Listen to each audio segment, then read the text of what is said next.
and detained pending the determination of the charge against him. The Attorney General, Abubakar Malami, cited disobedience of court orders, among other issues, as grounds for the appeal. And to Anambra State quickly now, where the All Progressives Congress APC is preparing for their primary slated for tomorrow, the Saturday, the 26th day of August 2017. The Commissioner of Police in the state has held a critical security meeting with aspirants of the Saturday election. The chairman of the exercise and the governor of Borno State, Mr. Kashim Shettima, is asking those in the race to be peaceful and orderly. Meanwhile, the PDP, on the other hand, has postponed their own primaries from Saturday to Monday, the 28th day of August. Well, then let's find out more on Anambra election and some other top political stories we're following for you on Political Roundup.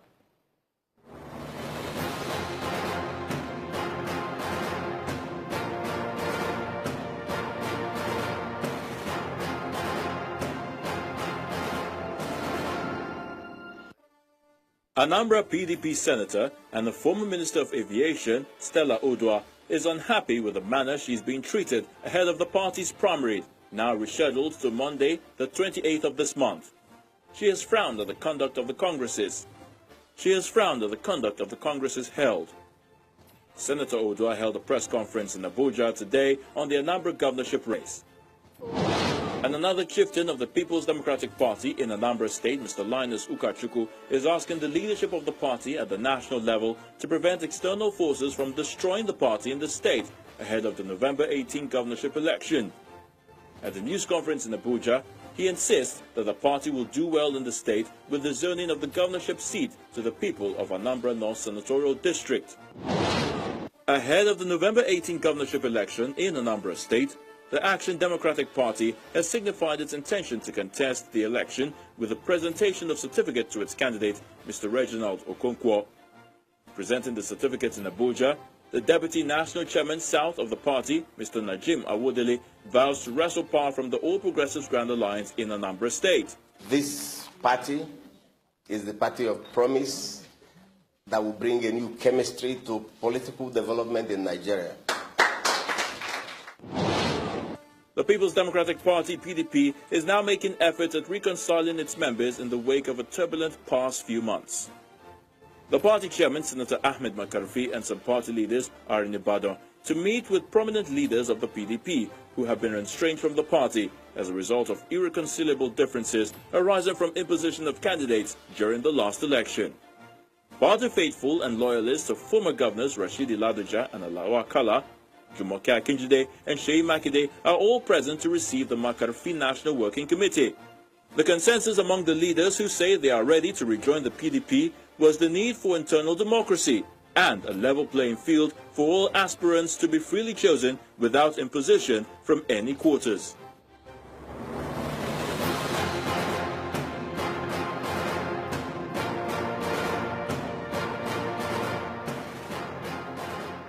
Let's get to it, everyone. It's been a busy week for President Buhari, who came back to the country last weekend. Since then, he's held a series of meetings. Today, the president met with the leadership of Nigeria's main opposition party, the PDP, and members of his party, the APC. It was a closed-door meeting, a cheerful and relaxed one. The meeting obviously needed to douse an apparent political tension in the land. Multi-party democracy is a very tried and tested form of government. Opposition does not mean hostility, enmity, or antagonism. The leader of the opposition wishes the president well, welcome him back, and promises a decent opposition. President, I want to reiterate our offer and assurances of the PDP's cooperation with the government on any program sincerely and holistically designed to take Nigeria to higher levels. And this is the APC chairman, John Odege Oyegun's reaction. Irrespective of religious labels, irrespective of ethnic levels. And if irrespective of the kind of invectives, sometimes crossing the line of decency, that have taken place in the last few months of your absence, I thank you, Mr. President, and it is my hope that this gentle, well thought out message will permeate the entire polity. That this. And shortly after that meeting with the party leaders, the president had a meeting with all the 36 state governors, except for some who were absent. The governors used that opportunity to officially welcome the president back. Now let's get into the conversation tonight. A man who seems to be a good fan of the president, Senator Shehu Sani from Kaduna State, joins us from our Abuja studio. And here in Lagos, I have our regular analyst in the studio, Ken Okolugbo. But let me begin in Abuja with Senator Shehu Sani. You have tweeted, and when the president landed, you said, the Lion King is back to the palace. And you also tweeted, part of some of the tweets I find amusing or interesting is this one. You said, when Baba was away, self-service. When Baba is back, eye service. When he goes back, no service. When he comes back, full service. Could this week of activities be just a flash in the pan, or is a beginning of a new era for the APC government? Well, thank you very much. Well, the use of the term lion is an allegorical expression of someone who is the leader of a country, which I refer to President Buhari. And now, the other tweets which I made, I'm trying to describe the political scene as it was when he was in London and as it is now that he's back. It is very clear that during his absence, there appears to be some lull in terms of a passion for him and in terms of even prayer for him. But now you see all sorts of rallies being organized, all sorts of campaigns, and in Nigerian parlance that is called eye service, and this is what is happening today. And that does not remove the very fact that people are very much happy that the president is back, and he's back to work, and the conjecture, the assumptions, the rumors that were being peddled about during his absence have now been reduced to naught. And it is also very clear that all that need to be proven have been proven, and he is back to work and attending to state issues, and that is very encouraging. And it is a sign of hope for this country, and the very fact that by his presence now, it is an opportunity to douse tension and to continue to execute the policies, the programs of the administration. Let me come to Lagos here with Mr. Ken Okolugbo. We've seen this series of meetings, one security, one focus on corruption, now this one on politics. What do you make of that meeting? Well, I think it's laudable. It's laudable in the sense that the polity had been heated up. There's been a lot of divisive tendencies, a lot of back and forth in terms of ethnic coloration given to not only talking about restructuring, but talking about self-determination. And the quick notice from the Arewa Youth Group, the self-determination by the IPOB, it was a situation where it had gotten beyond politics. And so I think one thing I must give to the president is that he must have watched very closely all that was happening in the over 100 days that he was outside the office. And he could tell that at the point in time we needed to bring a healing process. And that is why you can see that after he dealt with the issue of security, he went ahead to hold the meetings with the governors and now with the two political parties. And, you know, we should kick against criticisms that actually cross the line of decency. For those of us who criticize sometimes the actions of the president, we do so in good stead, in able to keep him on the government on his toes. But there are some that try to cross that line of decency, which I think also has made the president quite worried, which is one of the reasons he has said that bringing the two main parties together, the ruling party and the opposition, would give that notion that, look, we can disagree, but we can't be enemies. But could it also be that there is a realization that there is a threat on the political climate, in Nigeria? But certainly the threat was even already hovering even before he went on his medical vacation. But we see what he actually also has to do is he has to manage it with the immediate team that is around him. That political threat, the buck stops on his table because he's the commander-in-chief of the armed forces and he's the leader of the ruling party. And so for him to be able to douse that threat, he should be able to show that he has gone beyond partisan politics. And that's exactly the new Buhari we're seeing as of now. Senator Shehu Sani, is this a new Buhari, or is something that a lot of people think maybe the president has just realized that there is a major political threat to his party and perhaps the ambition of his party in 2019? Well, from what we have seen, if you go into analysis of the speech he made when he came back and to see what followed up, I think it's in tune. It is not about a threat to his party or his administration. It is a fact that the stability, the peace, the unity of the country is seriously threatened by a number of forces, some centrifugal, some centripetal. And it is also the fact that if nothing is being done, these cracks could expand to a Gulf stage, and that is worrying.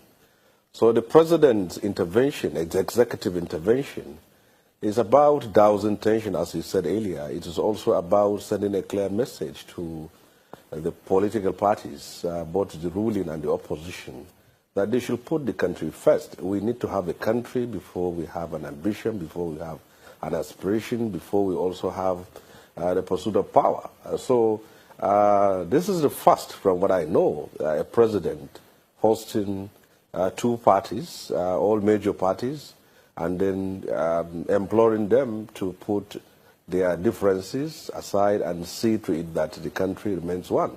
And if you also see, if you also assess what he said, he addressed the opposition by saying, first of all, emphasizing on the need to have an opposition in an electoral democracy as we have here, and the need for them to also play the opposition within the ambit of the law and within the line of responsibility. All right. Senator Shehu Sani, I guess it's a very good time for us to take a breather on the program. The president said today's meeting is not a political gathering, but a symbol of unity and maturity of Nigeria's democracy. More analysis coming right after this break.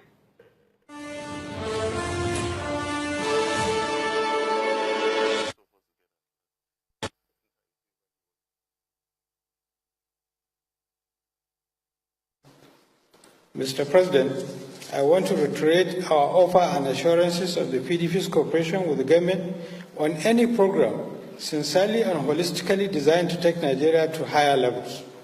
We identify with and will continue to support the fight against terrorism, as well as other crimes that have sneaked into our consciousness, like kidnapping, banditry, as well as the farmers and herdsmen clashes and other crimes camouflage in different forms across this country and other antisocial vices that slow down our nation's wheels of progress. We also offer our support for the fight against corruption and appeal that institutions saddled with the onerous task be given all necessary encouragement and independence to do the right thing. This will help in further strengthening our institutions and insulating them from undue political interference. It will also help give them a more credible outlook in the eyes of the public. Irrespective of political labels, irrespective of religious labels, irrespective of ethnic labels, and irrespective of the kind of invectives sometimes crossing the line of decency that have taken place in the last few months of your absence. I thank you, Mr. President, and it is my hope that this gentle well thought out message will permeate the entire polity that this nation has greater issues to contend with. In your speech, you mentioned the economy, and that we need economic freedom, economic liberation. I've forgotten the exact word that you used. That you need every single man, woman, who has something positive to contribute, irrespective of party, to join in this great effort to improve the economy of this nation, to change.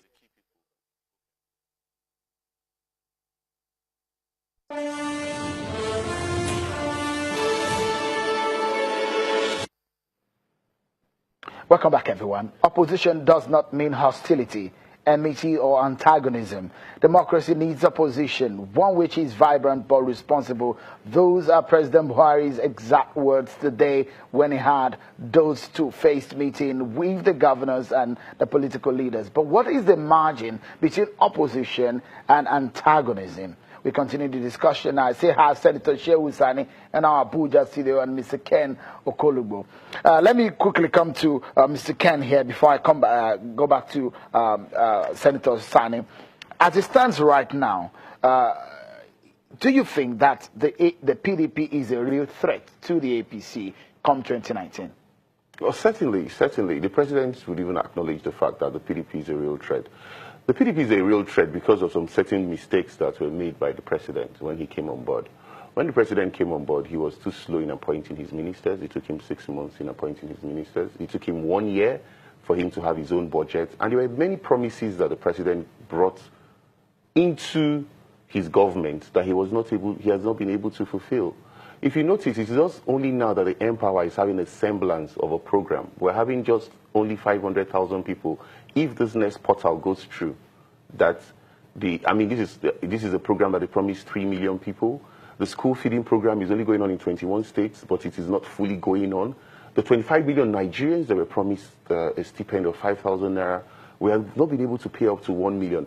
What am I trying to say? What I'm trying to say is that this is the same program that the president brought on board, that it's coming back to haunt him. And the lull for the period he's been ill. I mean, nobody would ever wish that the president should have gone through what he has gone through. And, you know, that lull created an uncertainty and certainly gave the impetus to those who thought that they could not subsume themselves under the leadership of 100% under the leadership of Oshibajo, who did quite well, which we have all acknowledged, to cash in on it, and that brought a clog in the wheel of progress. And so certainly all these factors, especially the economic factor, have come back to haunt the APC. And the security issue, which he was gaining so much ground, has crept back, because suddenly you see that Boko Haram is not only going on suicidal attacks again, but they are also going on ambush. Okay. So if you look at all these factors together, he has a whole lot to do in the next 1 year to stop the PDP from becoming a threat. Okay, now I'm thinking now, Senator Sani, when the president said this is not just a political meeting, it's a symbol of unity, but we have 45 political parties in the country right now. To such a meeting, one opposition party was invited. Do you think it's inclusive? Well, first of all, I would like to intervene in making a little corrections here. Well, I don't think that the president invited the PDP because it poses a threat. His main concern is, I believe, that there is a threat to the unity and the peace of the country. And political parties are major stakeholders in the pursuit of that peace and stability. So I believe that the invitation to PDP is for them to be an equal stakeholders and play the role in finding the solutions these countries need. And when we talk of the achievements of the president, you can't fault the very fact that he has been able to perform in the areas of security, though we must admit there are lapses and there are also challenges there. And on the economy, he has also been able to do a lot, and also on the issue of corruption and the entire image of the country. We shouldn't forget that before his emergence, the whole country was simply a crime scene where people simply loot the treasury of the country with impunity. But that is not the case now. So we must give him credit for that, and I believe that the next 1 year plus that is ahead of us, many things will be achieved. And what I want us to understand clearly is the very fact that we are all, as Nigerians, equal stakeholders in the future of this country. In his very absence, a number of things happened. We have seen ultra-nationalistic groups, secessionist groups. We have seen a resurgent insurgent group in the Northeast. And we have also seen a feeling of uncertainty and fear and apprehension in the minds of Nigerians. So his return has been able to give some form of confidence that certainly... Senator Shehu, this is one area that I would like you to quickly intervene. The president, a lot of people will say, has an effective body language. For example, the report submitted by the vice president on the SGF and NIA chief. Just how impactful will the decision of the president be when he gives his decision on that report? Well, first of all, those reports are very key. They are key to the integrity, the image, and the position of the government, because all along, many people have been arrested and tried for corruption, but this time around, it's happening in-house, and the whole country now is having their hand, people are having their hands now folded and see how it's going to act. If we should recall back, the report on the SGF emanated from the National Assembly, particularly from the committee which I chaired. Now the acting president had his own report, which he has submitted now. So how the president is going to act on that report certainly will give the general public a clear view of whether the anti-corruption crusade of this administration is blind to personalities or individuals, or whether it's going to be selective. So it's a very key report, and I believe that is why the president is taking it very seriously. All right, Senator Shehu did say on the floor of the National Assembly that when it comes to corruption within the presidency, that the government had used deodorant, but outside of it is used insecticide. Still talking about the significance of the president's return and some of these meetings, particularly that report. How significant is the action or inaction of the president on that report will be in the coming days? You know, I was very particular about that report on the SGF. It's very key that if the president does anything otherwise, perception already, although perception does not amount to guilt, but the evidences that the committee of the National Assembly did present was too damning for anybody to wish it away. And so the president has no choice. We are not only saying that the SGF should be removed from office, he should be made to face criminal trial. Right. Because what he did amounted to a lot of crime. All right. I will throw this question to Senator Shehu, and I wanted to answer this question just in 30 seconds. Do you think the president will contest in 2019? Well, I cannot think. I cannot think for him, and I believe that he can think for himself. Do you think he should? Do you think he should run in 2019? Say that he has done well, and he should be able to contest, but that also depends on him. And if he wants to contest, he can contest, and if he doesn't want to contest, he will simply back out. But I cannot think for anybody. All right. Senator Shehu, let's leave it at that. Your final word. Well, President Buhari has proven to be the proverbial catch of the night life. So if he's going to run in 2019, I believe it is right to run in 2019, but just that it will not be the same situation or the same scenario as it was in 2015. All right. Mr. Kanu, a regular analyst on Channels Television, and Senator Shehu Sani, Senator representing Kaduna State and the Senate. Many thanks for coming on the program. Just before we go, if there is any lesson here, activities in politics produce competition and rivalry, but the rivalry must not be poisonous, neither must it be deadly. We can use some friendliness in our competitiveness. Thank you so much, everyone. That's our show for tonight. Many thanks for being part of it. I'm Sean Akimbale. Bye for now.